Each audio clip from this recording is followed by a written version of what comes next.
So you might have heard about intermittent fasting, but you've been wondering what's so great about it? Why is everyone talking about it? Well, in today's video, we are going to go over the good side effects of intermittent fasting. And the video that I did prior to this was the bad side effects that you can expect when you're fasting. And luckily, those effects usually only last a couple of weeks, 2 to 3 weeks, and then you get on to the good stuff. So we did the bad stuff first, but today we're gonna go over the good stuff. My name is Heather Mondier, and I'm an intermittent faster, and I'm here to help you on your fasting journey, as well as share my successes and my struggles along the way. Number 1, time gained. So just imagine how much time you spend planning what you're going to eat, shopping for it, cooking it, cleaning after it, and all of a sudden, especially for example, if you start skipping breakfast, you don't have to worry about what breakfast items to buy, spending time cooking it, and all of a sudden you have this extra time in the morning. So you could fill that with things that you felt like you didn't have time for before. So reading, going for a walk, sleeping in, hello.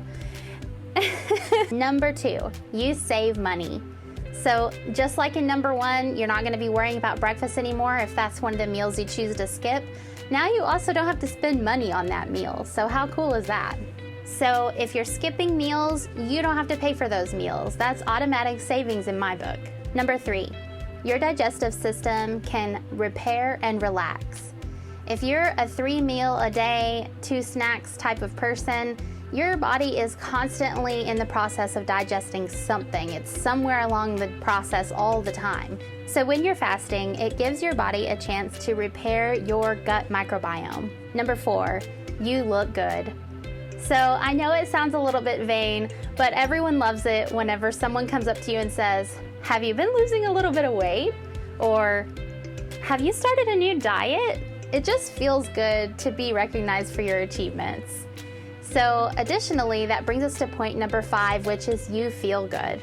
So yes, the compliments can make you feel good, but in addition to that, you're gonna feel less bloated and you're gonna have more mental clarity than you had before. Number 6, appetite correction. So if you found yourself eating all day long, but still thinking about how hungry you are, you're probably thinking, how on earth am I gonna be able to fast? I can barely make it between meals even now. I want to encourage you to watch a video that I did before about how to handle hunger during fasting, and I'll link that below. The cool thing about fasting is that it decreases the ghrelin hormone, which is the hunger hormone, and it increases the leptin, which is the satiety hormone. So, honestly, in my experience, yes, I was hungry at first, and there are things that you can do to combat that in the beginning. But the further you get in your fasting journey, you're gonna find that you're less hungry overall. Like, you can easily extend your window and it doesn't hurt, it's not bothering you. You can power through even little hunger pangs. And even in terms of the amount of food that you're eating, it feels like, for me, I can eat less food once I open my window than I could have beforehand. This brings me to my next point, number 7. The longer you do it, the easier it becomes. So if you've tried several diets in your life like I have, it leads you to failing them eventually. And you start out on fire, ready to go, and somewhere along the way you fall off the rails and it gets harder. It just seems more impossible. And with fasting, it is the opposite of that. It's a little bit difficult at first, but if you can get over that initial waves of hunger and all of that, you're gonna find that fasting gets easier over time. Number 8, autophagy. So think of autophagy as like upcycling for your cells. So parts that are usable, your body will reuse them and they will recycle all your parts and get rid of old dead cells. And think of this. Have you ever seen one of those TV shows where they do like extreme weight loss and you're so excited because they've lost all this weight?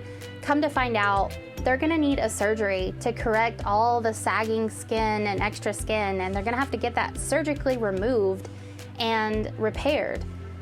And with autophagy being increased during intermittent fasting, your body is constantly repairing itself. So As far as I know, there's no record of anyone utilizing intermittent fasting for weight loss that has had to undergo any kind of skin corrective surgery like that. Number 9, it's easy and sustainable. So this kind of hits back on one of the previous points, but it's so important that you realize how easy this truly is. It's like once you get over that initial hump, whether that hump is you feeling scared of not being able to do it, or you beating the hunger monster and just fighting through it, and then getting to the point where I am today, where fasting is so much easier, but it's so easy. And if it weren't, I wouldn't be able to sustain it. And for the amount of time that I've been doing it now, compared to other diets, I would have fallen off the wagon already. I'm gonna be honest with you. That's how easy it has been for me. And that's why I'm here, is to encourage you to keep going, or to answer any questions that you have along your journey. If you're getting any value from this video, I'd like to encourage you to like the video and subscribe to my channel, because I'm gonna keep talking about this. And very soon I'm gonna do a results video where I'm gonna show you guys where I started, how many pounds I've lost, and how many inches I've lost. And I can't wait to share that with you, so I hope you stick around for future videos. Number 10, non-scale victories. So if you're anything like me, you get a little bit frustrated when you're working really hard and those numbers on the scale just won't budge. Like, I'm trying here, what is going on? But thankfully, I'm utilizing other measurements for my success as well. So whether that's literal measurements of spots on my body, or just clothes fitting better. Another non-scale victory for me is just more energy. I feel better overall, and it's been really great to experience that. Number 11, freedom.